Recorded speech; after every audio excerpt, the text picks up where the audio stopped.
comme je l'avais dit tout à l'heure dans la première vidéo, bonjour, bonsoir et shalom et prends comme tu veux et on va parler de la vie chrétienne ou bien la vie chrétienne ou bien les chrétiens. C'est quoi ça? Les chrétiens. Parce qu'aujourd'hui, je crois que ce mot nous trouble. À cause de ce mot, même il y a les loups qui sont cachés au milieu des chrétiens. Même, et la vie chrétienne, c'est comme le bateau de Noé. Tous les animaux sont dedans. Tous les caractères sont dedans. Tous les caractères sont mélangés dedans. C'est ça la vie chrétienne. Mais est-ce que tout le monde a changé? Est-ce que tout le monde est dans la transformation? Non. Moi, quand je suis pour venir sur les réseaux, le Seigneur m'avait parlé, j'avais mis dans mon livre le Saint-Esprit à mon GPS. Le Seigneur me dit de parler sur la drépanocytose, de parler sur la transformation, de parler sur la transformation autant pour moi, parce que j'ai une association sur la drépanocytose, ça prend tout ma tête, vraiment, de parler sur la transformation de l'âme, la transformation de nos caractères, la transformation tous les jours. Parce que pour être un vrai chrétien, c'est un mode de vie. Ce sont des processus. Ça prend du temps. Certaines personnes, ça peut prendre 10 ans, 20 ans, 30 ans, 50 ans. Parce que l'être humain ne peut pas dire que je suis complètement bien. Je suis complètement transformé. On tombe toujours dans les tentations, on tombe toujours dans les épreuves, on tombe toujours dans les choses, on vit des situations qui nous découragent, qui nous fatiguent. Mais dès qu'on vient au Seigneur, on ne veut plus se transformer nos caractères. Parce que quand tu vois dans le Galates 5, tu vois un peu dans le verset 15, et parce qu'on dit que nous avons les mauvais caractères, adultères, les calomnies, les blasphémateurs, la sorcellerie, nous avons tout ça. Mais quand tu reçois Christ, tu développes un autre esprit, mais cet esprit ne peut pas se développer un seul jour. Tu travailles ton âme, ton esprit, pour guérir de tes blessures, pour pardonner les gens, et pour pouvoir cultiver l'esprit de la confiance en soi, l'esprit de l'estime de soi, l'amour vers ton Créateur. Malgré dans la famille où tu es sorti, tu dis quand même Dieu m'aime. Malgré ce que je vis, Dieu m'aime. Parce que malgré la pauvreté qui est dans la famille, Dieu m'a créé, je suis riche. Déjà, je commence par la santé, l'amour, la paix, j'active ça. C'est la richesse qui est en moi.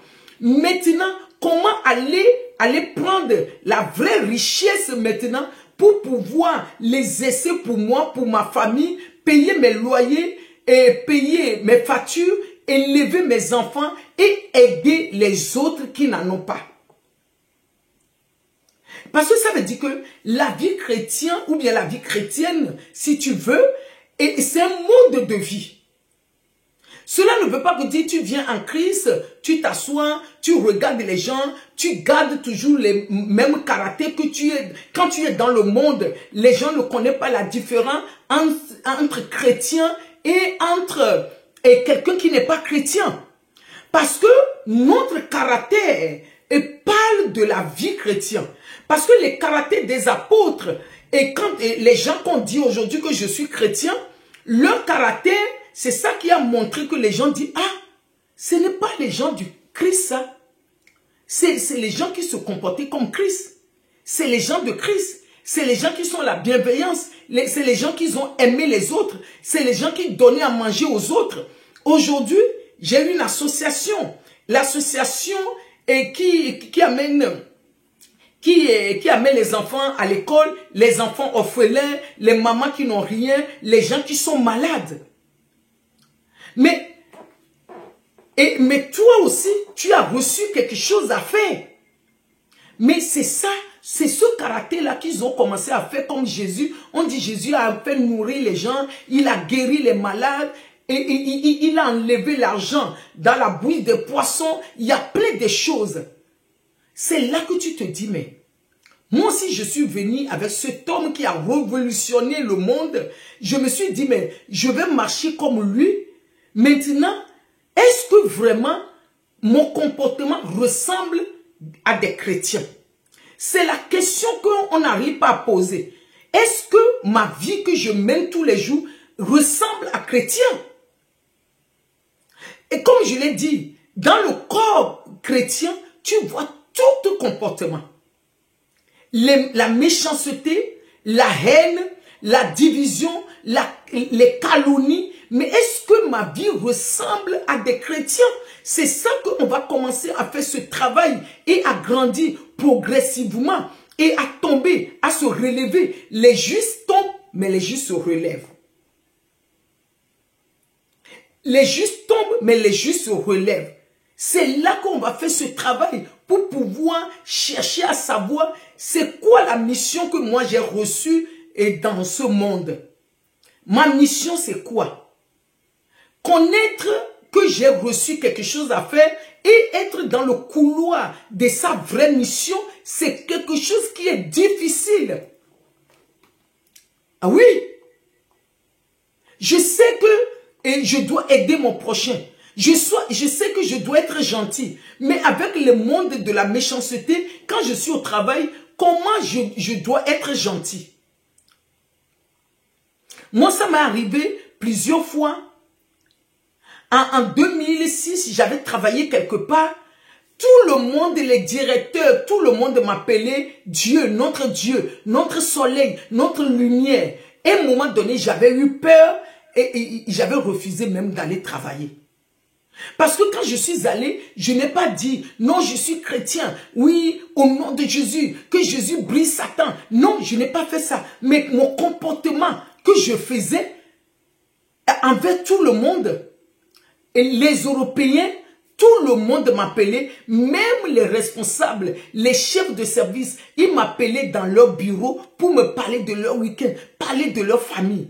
Même les collègues européens, ils me disent, ah, si c'est toi, tout le monde t'écoute. Mais ce comportement-là, la dernière fois, je suis allé quelque part, comme je suis entrepreneur, je travaille comme freelance, je suis allé quelque part pour pouvoir travailler. Et les gens ne comprenaient pas mon caractère. Il y a les gens qui se disent, oh, manipulatrice. Mais je rigolais au fond de moi parce que les gens n'ont pas cet amour à partager. Quand quelqu'un a ce genre de comportement, elle est hypocrite. La personne, elle est hypocrite. Elle joue un jeu. Elle cache quelque chose. Parce que le monde a besoin de cette lumière. Le monde a besoin de ta lumière. Le monde a besoin que tu es chrétien, tu puisses éclairer. Le monde a besoin de ce sel-là pour pouvoir mettre dans la sauce des gens, pour que la sauce soit douce. Le monde a besoin de cette thérapie qu'on étouffe, nous aussi. Parce qu'on n'est pas bien enseigné. L'enseignement n'a pas bien reçu. On a reçu la lettre, mais comme je l'ai toujours dit, la Bible ce n'est pas la lettre, la Bible c'est un esprit, c'est une métaphore. Les métaphores c'est tout ça que je t'ai expliqué. On t'explique l'histoire de quelqu'un, mais ce n'est pas ça qu'on est en train de dire. Tu es chrétien, pourquoi tu es chrétien? Tu vas où? C'est quoi ton but? Tu veux changer quoi? Tu étais quoi avant? Dans ta famille, il y avait quoi? Dans votre sang, dans votre généalogie, dans votre génétique, dans votre ADN, il y a quel caractère?